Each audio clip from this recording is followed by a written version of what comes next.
Hi, so my name is Desiree Jordan, and for the final project, I decided to do a podcast. And today's episode is titled, Does Identity Matter in the Land of the Free? And you may be asking, what do you mean, does the identity matter in the land of the free? Let me go ahead and break that down for you. So basically, I chose this title to introduce the topic of how some people who may belong to different races, cultures, genders, and sexualities in the United States that may not align with dominant culture, past or present, may feel as though they need to strip themselves of their true identity to conform and fit into societal standards.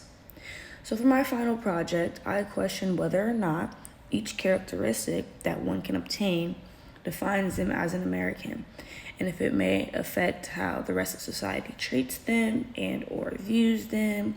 Does it give them any disadvantage? Does it give them any advantage? Does it affect fair treatment or any natural born rights, and etc.? So basically, in today's episode, I'll be breaking it down by category. So gender, sexuality, race, sexual orientation, and political party, and also religion. So introducing the topic, basically, we're starting off with gender. Now, my first source that I researched was, source was Kleinberg's Women in the 20th Century. She basically goes on to write throughout the duration of the passage about women's lives in the 20th century, obviously, because that's the title of the passage. But it gives us a better inside scoop on what it was like to do labor work as a woman in the industrial period. Klein writes on page 186, by examining women's roles in the economy, we learned so much about the true nature of that economy, the relationship between family as a production and consumption unit, and the larger economy, and of course about the social construction and definition of women's roles as they varied by the stage of economic development, class, race, and ethnicity. So basically, I took this as her way of telling us how important it was at least, and still is, to be a woman, but in this time period especially, it was detrimental because it's the industrial period.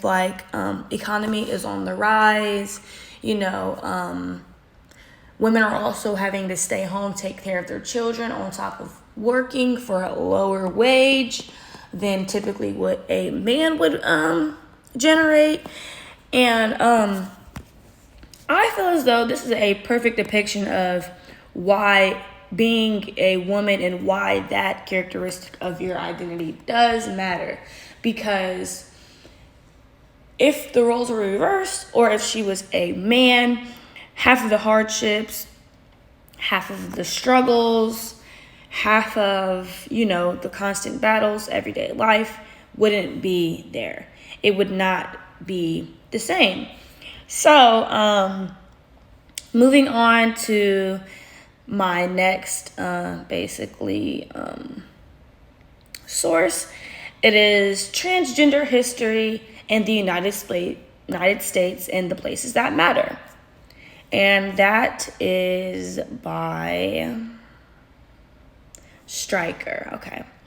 So, with that one, we're then talking about sexual orientation and gender.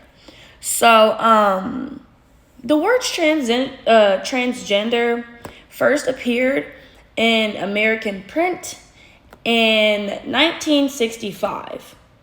And then although for some in American society, it can feel really uncommon to like challenge your sexuality. Not even challenge, but challenge societal standards and societal norms to be exactly who you are. It might not be normal for some, but according to Stryker, such a quote-unquote gender variance is a common feature in human cultures. It seems, however, a given culture constructs its typical way of being a person. Some members of that culture do it differently for whatever reason they choose. This basically means that although it's not the most common in every culture, although it's not the dominant culture, it is very, very, very common in human cultures for people to be expressing their gender or maybe identifying as a different gender for whatever reason or another. But that's just what it is. And a lot of times, often, transgender people get bullied. It can be life-threatening. There are a lot of people who have an opposing opinion on LGBTQ rights, especially transgender, and it can be fatal. There are people that have been beaten. There are people that have been stabbed. This might be a little gruesome. It's very sad, but there's people that have been killed over this. And that's why it is so important for LGBTQ historical sites to be apparent, because it gives people in the community a sense of comfortability and acceptance. And going to these places gives them a reminder that they matter, and they have mattered all throughout history because they have been apparent all throughout history. So, continuing that, I have another source, and it's McRoar's Queer America. So McRoar is an American queer and disabled activist who wrote many journal entries, many essays about the queer American experience and the disabled American experience. And he has come up with a lot of theories about it. He talks about how they navigate through life, and a lot of his theories and ideas kind of correlate with the previous source. So it was kind of good to have that extra insight when it comes down to like sexuality and gender fluidity and gender expression. So on top of another characteristic that I did not mention completely throughout the duration of this podcast, which is ableism. Disabled, able-bodied, things of that nature. That is definitely another characteristic that you can fall under that can affect the way that people view or treat you. So shifting into our next category of characteristics, we have race. So I will be inserting a picture below of what I'm talking about, but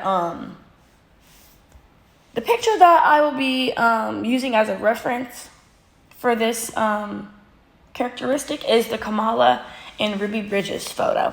So the photo basically is it's of Kamala Harris walking down, I think it's a street maybe. There's a wall behind her, and she's got her briefcase, she's got her, blazer. She looks very, very, she looks very professional. She looks very successful, as she should, because she is the vice president. But her shadow is a young girl, Ruby Bridges, who was one of the first Black children to get an education from an all-white school. You might be asking, why is this important? Because it shows how far America has come since then. Ruby Bridges was taunted, bullied, and harassed, all at the age of 7 years old.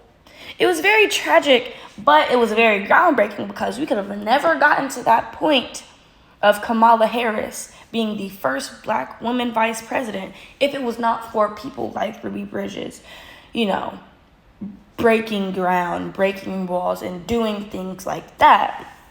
This proves that your racial identity matters once again, because many years ago, Ruby Bridges was in the school, and the idea of even having a black person in the office seemed completely far-fetched. And now it's our identity. So, another very great example of why your racial identity matters is because I was very moved by Mayor Aftab Paraval's in-class speech. And in that in-class speech, he basically was describing his experience as a first-generation immigrant, first-generation Asian American. Not only was he an Asian American in general, he had two different cultures combined and collabed into one. And then on top of when he moved to America, he had to incorporate that American culture, so to speak. So one of his struggles he talked about was, it wasn't really a struggle, it kind of made it was, but there were definitely things within this that caused him to become who he is today. So he went to a predominantly white school, being a first-generation Asian American, with a different name. People didn't know how to pronounce it, so he felt as though he had to conform, or maybe like shape-shift himself to fit more in with not only the crowd, but just the whole entire American culture as it is. He was going on to let people pronounce his name incorrectly because he was tired of it.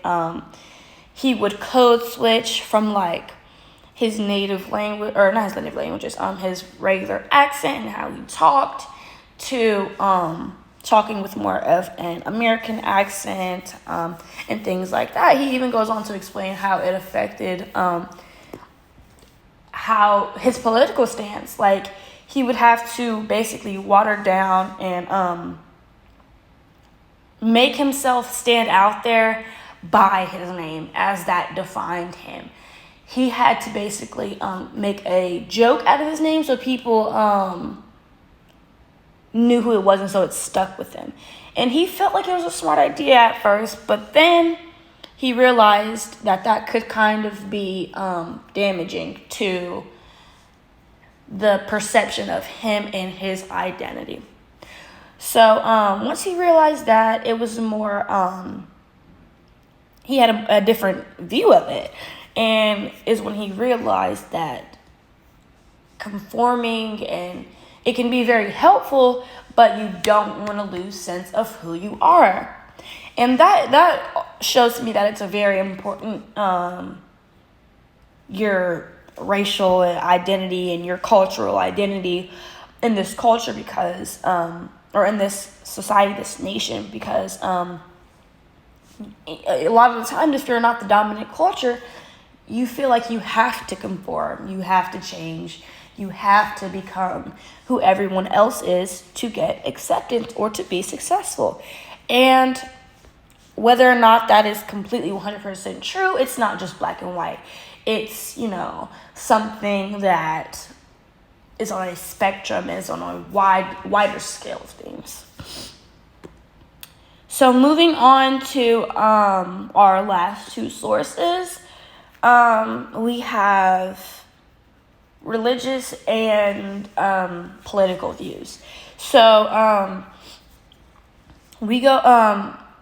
I go on to research more about like liberal and conservative and things like that, and I decided to use the "Love Me, I'm a Liberal" song.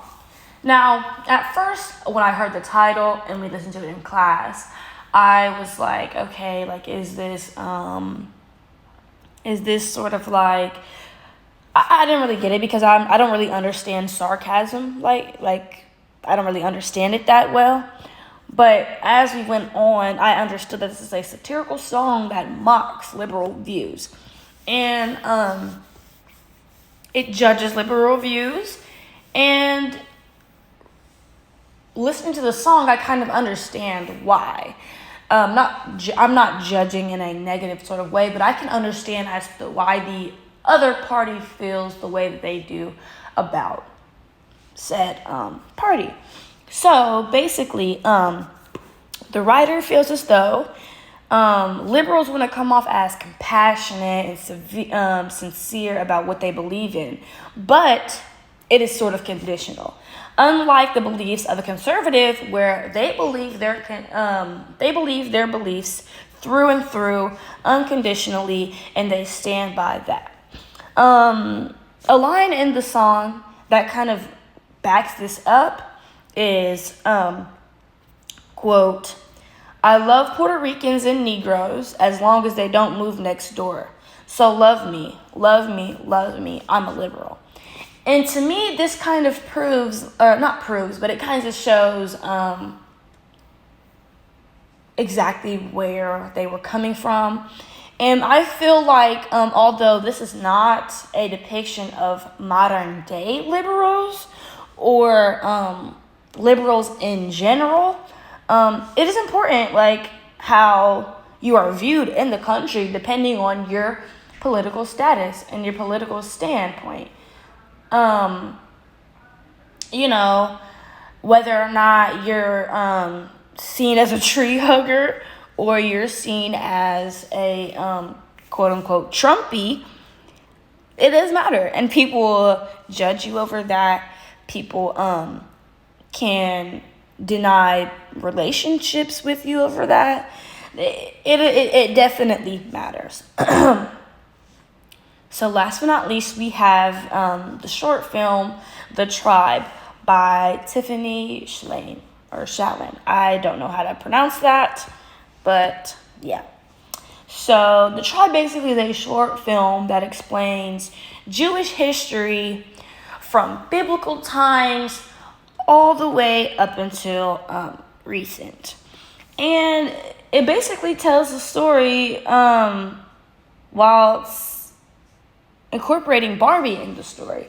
She basically tells the story of like Jewish women, Jewish culture, Jewish marriage, and how that can be translated into America.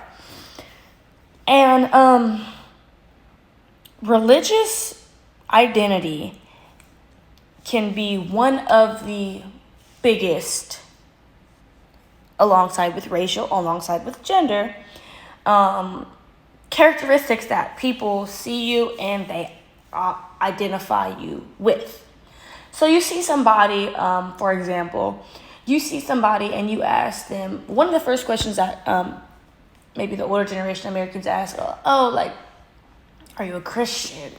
Or, are you religious? Or things like that. And surprisingly, not so surprisingly, your answer can be completely I